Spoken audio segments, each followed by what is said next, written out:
বন্ধুরা, এটা হচ্ছে কি বলো তো, রং খেলার দিনের কিছু ভিডিও। তা আমি তুলে রেখেছিলাম যে ছাড়বো বলে, তা আমার ছাড়া হয়েছিল না। আজকে দেখলাম ভিডিওটা। তা দেখো ওরা কত সুন্দর হাসি খুশি মজা করে ওরা রংটা খেলছে।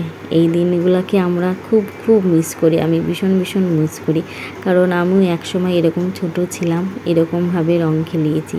কিন্তু সেই দিনগুলোকে তো এখন আর ফিরে পাবো না, তাই না? তাই ওরা রং খেলছিল, আমি দাঁড়িয়ে দাঁড়িয়ে দেখছিলাম, একটু দেখছিলাম আর খুশি হচ্ছিলাম। আমার ভীষণ আনন্দ হচ্ছিল ওদের রং খেলা দেখে। ওরা একে অপরের কেমন অবস্থা দেখো, জল নিয়ে তারপরে আবির মেখে পুরো ভূত হয়ে গেছে। ওরকমভাবে কি আমরা এখন খেলতে পারবো বলো? যতই চেষ্টা করি না কেন, ওরা খুব হ্যাপি হ্যাপি, এখন সবাই ওরা হ্যাপি হয়ে রং খেলছে। ভীষণ খুশি সবাই, প্রত্যেকটার মুখে কীরকম হাসি দেখো। তা আমরা চুপ করে দাঁড়িয়ে দাঁড়িয়ে দেখছিলাম। ভিডিওটা যদি ভালো লাগে অবশ্যই লাইক কমেন্ট শেয়ার করো।